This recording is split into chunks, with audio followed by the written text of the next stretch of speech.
terima kasih.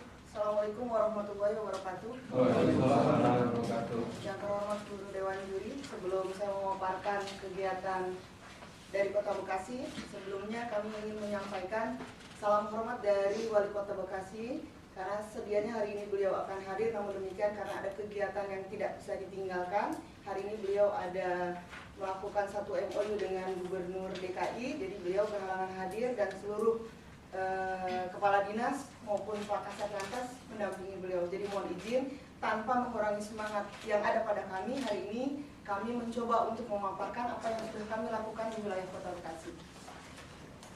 Baik,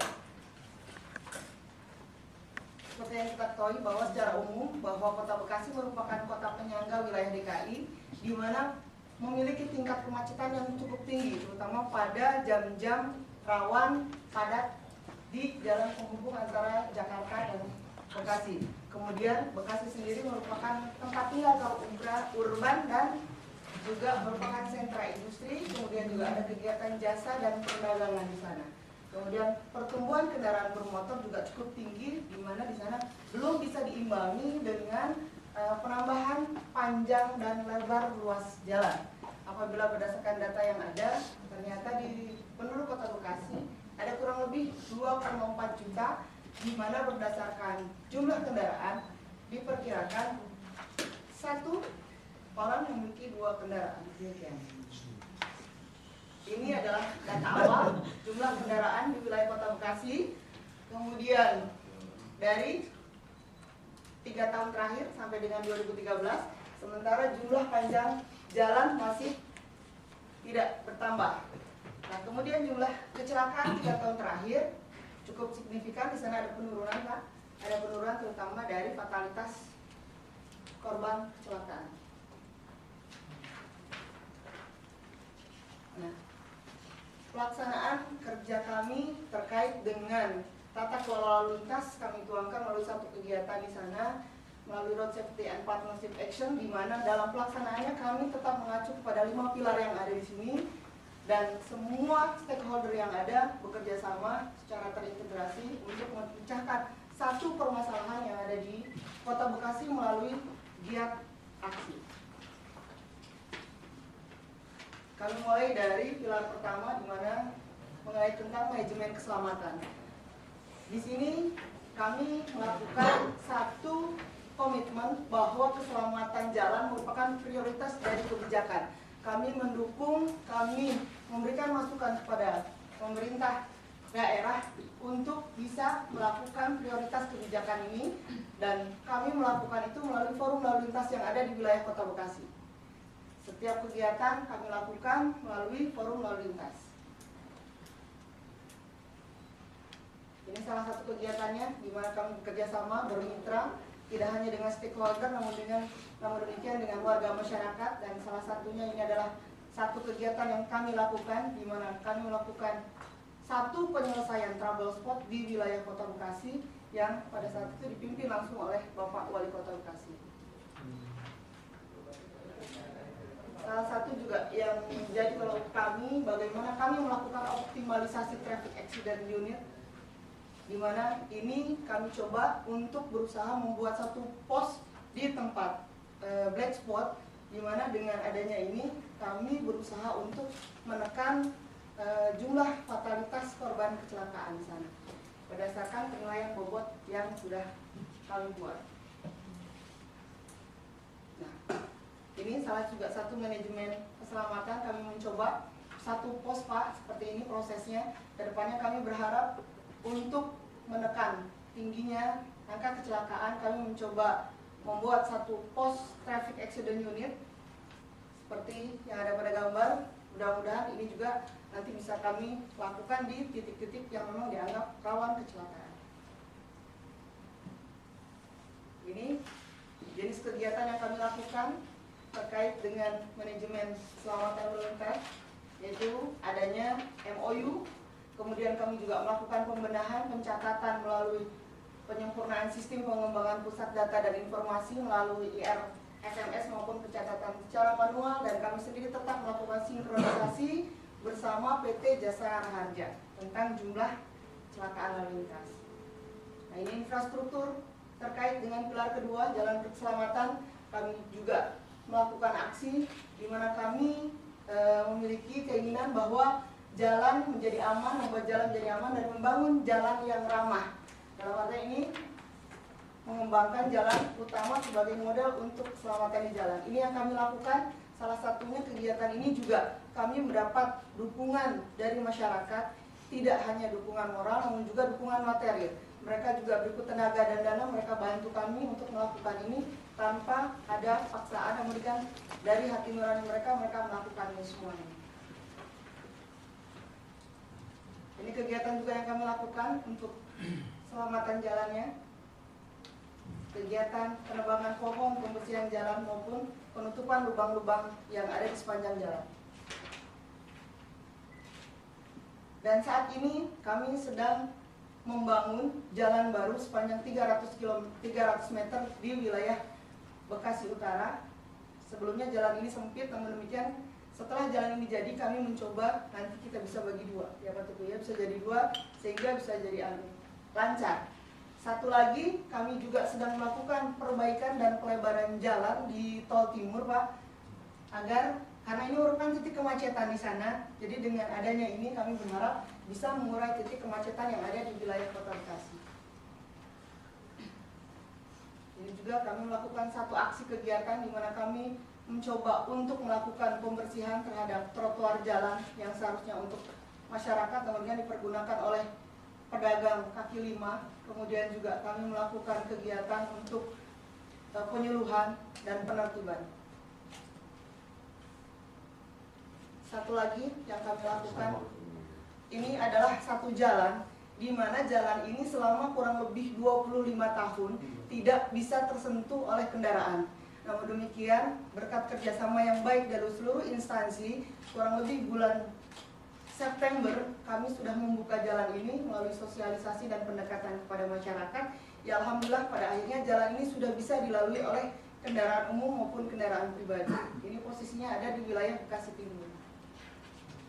Nah selanjutnya setelah Jalan Juanda, kami akan mencoba menyelesaikan trouble spot di wilayah Jalan Ahmad Yani yang juga menyambung dari Jalan Juanda itu sendiri.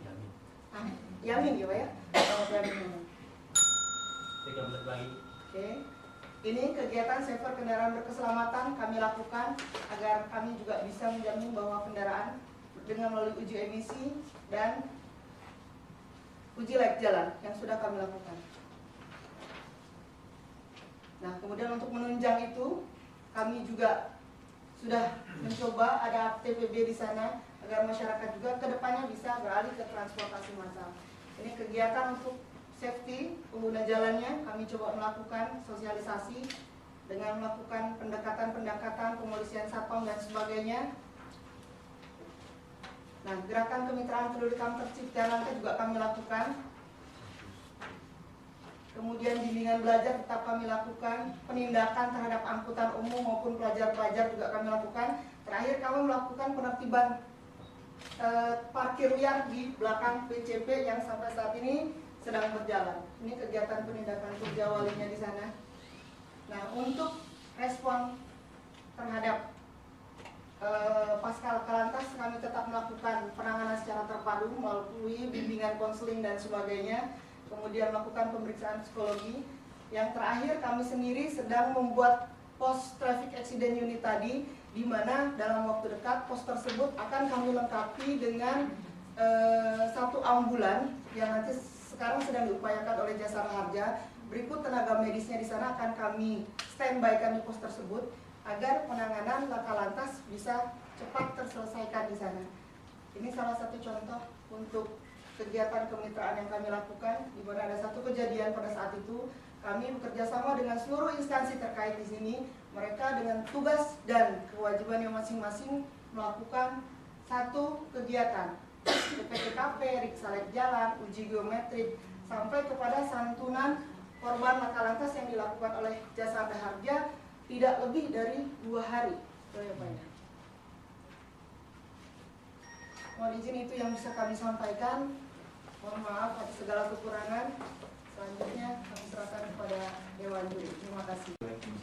Kalau iya, sudah berapa ruas yang sudah dilakukan fungsi tersebut?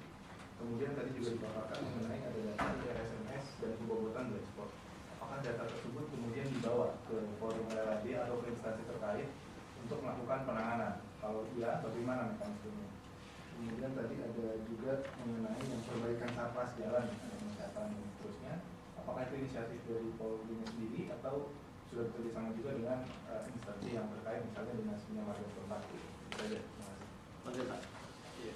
Mungkin sebelum saja tadi terkait dengan jalan ada sama sekali terkait dengan keterpaduan data untuk dengan instansi terkait, terutama terkait dengan keselamatan lalu lintas dan kesehatan dengan termasuk jasa raja. Terus satu lagi terkait dengan program keberlanjutan, karena memang saya lihat ada SK dari Pak Wako ya. Nah, seberapa apa itu dapat dijawabkan dalam satu program tahunan, katakanlah di satu di SKPD yang ada. Mungkin. Silakan. Ya.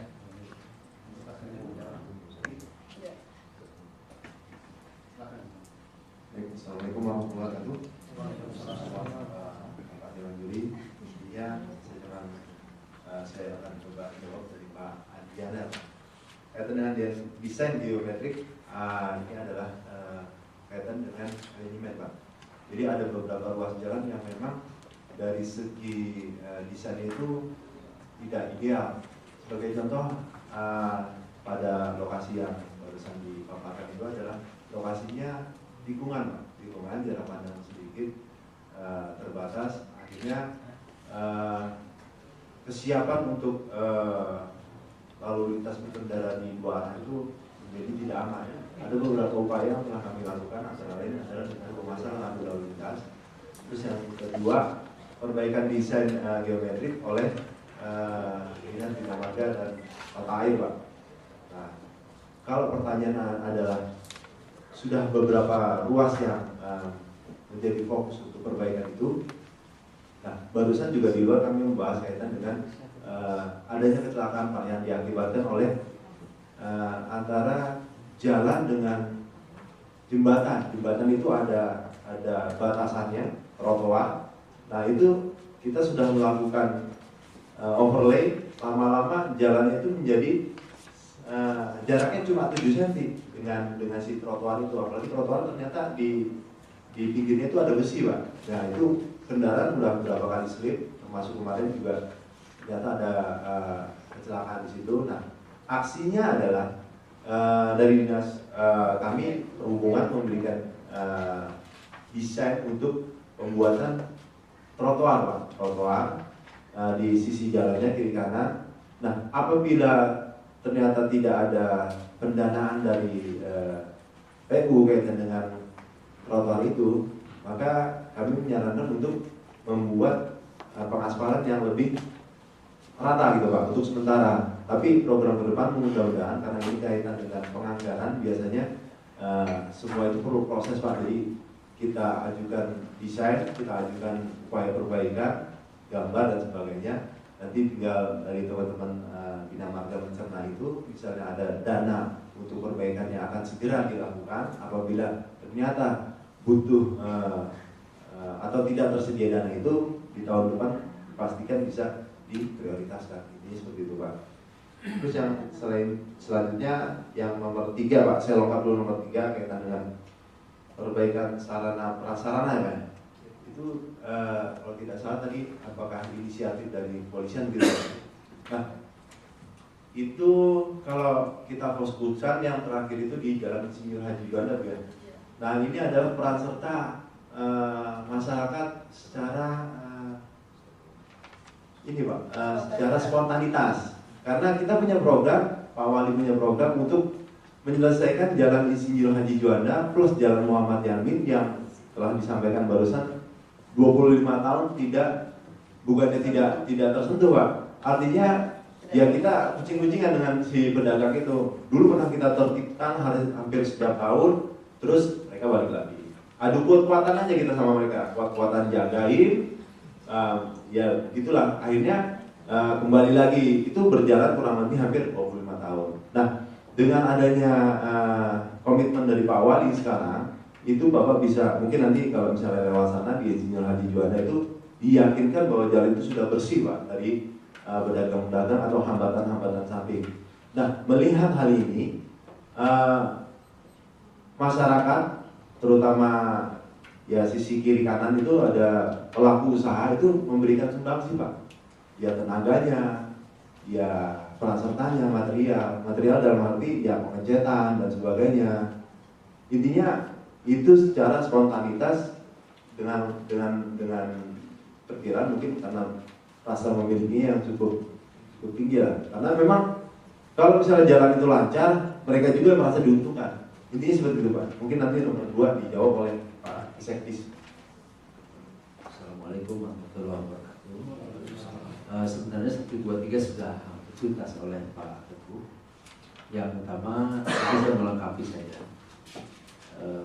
Satu, kebersamaan itu sudah biasa di kami. Perbedaan juga ada masalah. Yang penting sampai kepada apa yang kita harapkan. Justru perbedaan itu yang membuat kita lebih baik.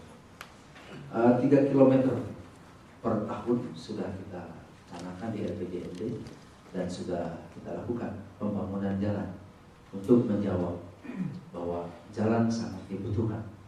Bukan hanya peningkatan tapi malah membangun. Jembatan Tol Timur itu sudah sedang kita bangun. Lalu sisi barat underpass juga sedang dibangun. Sisi jalan perjuangan yang barat juga sedang dibangun. Itu akan terjawab 3 km tahun ini lebih malah akan terbangun. Selain pada peningkatan dan pemeliharaan. Lalu dari sudut dana pun saya sampaikan cukup signifikan. Mungkin harus 5 tahun, kita 3 tahun sudah selesai infrastruktur. Lalu yang berikutnya untuk kebersamaan kita di Jalan Juanda itu dengan melibatkan CSR, melibatkan masyarakat benar, yaitu pengecatan tadi Pak itu adalah dari teman-teman masyarakat Kota Bekasi, dari Rumah Sakit Bella terus sampai kepada sekolah di situ turun bersama-sama untuk kansil mereka yang mengecat. Kami juga turun dari disubnya ya langsung memotong ini pagar ya Pak Tuhan untuk harus pandangan. Nah itu bukti yang kita lakukan bersama-sama di Kota Bekasi untuk bagaimana bisa amannya masyarakat Bekasi melalui itu. Lalu yang berikutnya saya sampaikan juga kepada Bapak Ibu Dewan Juri bahwa apa yang kita lakukan itu segera menyegerakan. Karena ada sesuatu yang mungkin tidak terjangkau juga, tapi kita segerakan. Satu yaitu mengenai bukti C1 yaitu yang di jalan Hasibuan. Di dalam waktu segera ini mungkin dalam seminggu 2 minggu ini akan selesai. Itu peninggian pedestrian supaya tidak terjadi lagi ada kecelakaan yang menimpa kepada masyarakat Kota Bekasi. Peninggian pedestrian sehingga jalan dan trotoar itu betul-betul terlihat beda. Saya kira itu Pak untuk penambahannya. Terima kasih. Oh ya, silakan. Assalamualaikum warahmatullahi wabarakatuh. Yang terhormat Dewan Juri dan Bapak dan Ibu sekalian, terkait dengan masalah IRSMS yang itu dicetuskan sebenarnya bantuan dari Bank Dunia yang tujuannya untuk menghimpun semua kecelakaan yang ada di tiap-tiap daerah. Pada dasarnya IRSMS ini adalah semua kejadian yang ada di Kota Bekasi yang setiap saat terjadi, saat itu juga kita masukkan ke dalam database yang semuanya ada di Mabes Polri. Kerjasama ini bisa dilihat kita dengan Jasara Harja. Jasara Harja tidak akan memberikan atau membayarkan jasa harjanya kepada korban apabila tidak ada laporan polisi.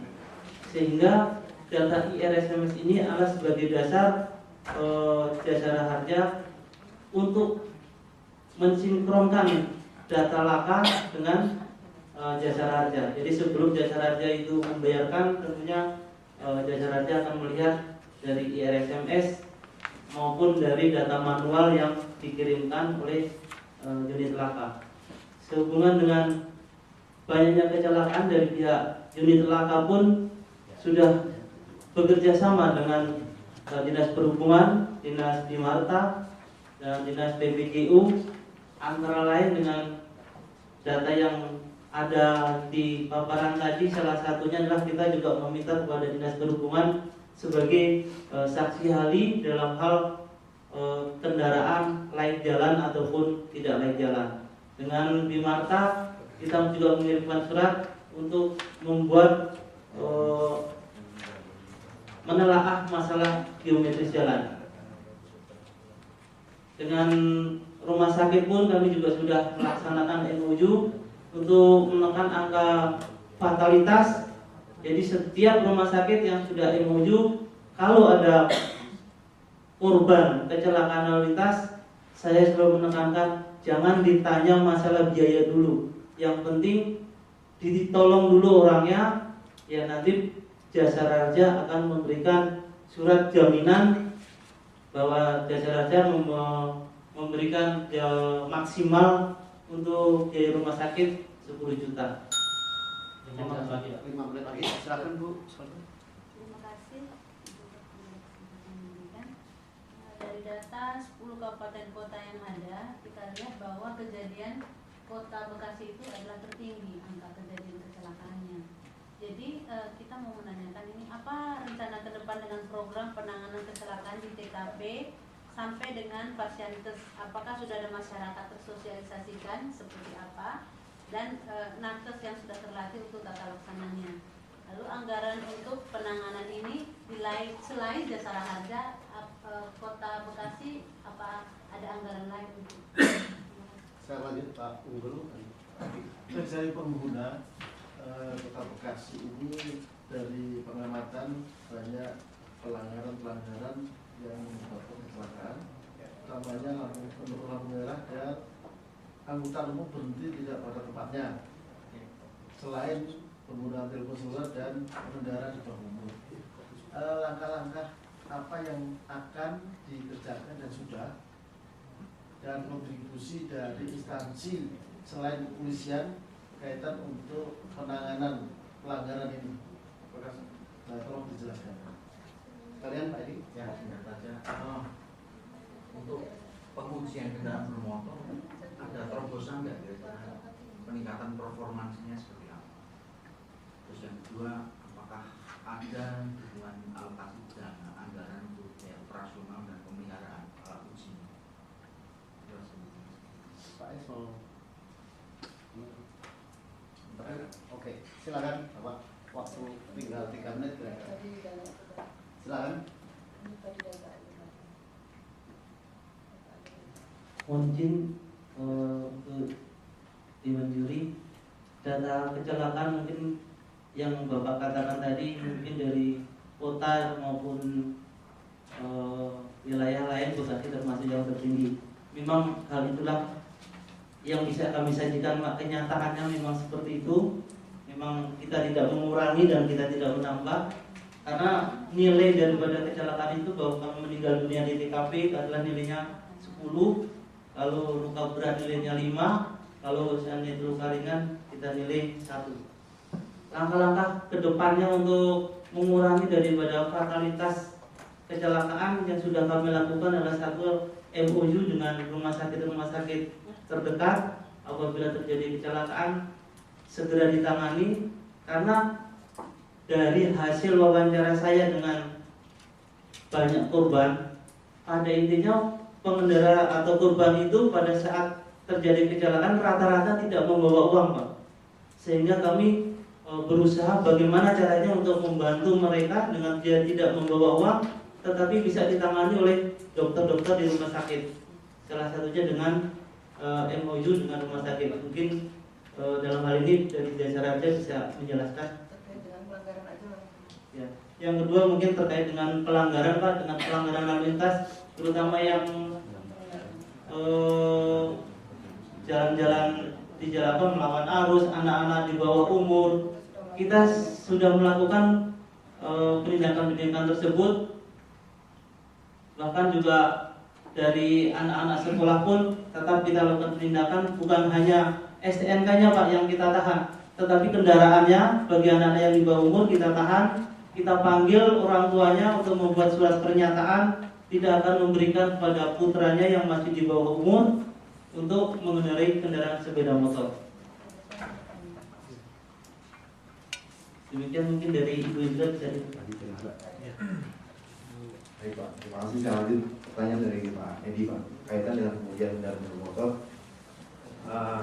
Kami Dinas Perhubungan sudah mendapat ISO Pak, sudah mengurus ISO. Nah ISO-nya itu saya mohon maaf, kurang karena saya di bidang lain, tapi yang jelas kami sudah mendapatkan sertifikasi ISO.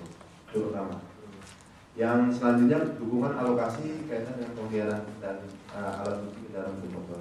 Nah, dana pemeliharaan alat uji itu kita alokasikan per tahun Pak, kurang lebih 1,2 miliar sekaligus untuk kalibrasi alat-alat uji itu.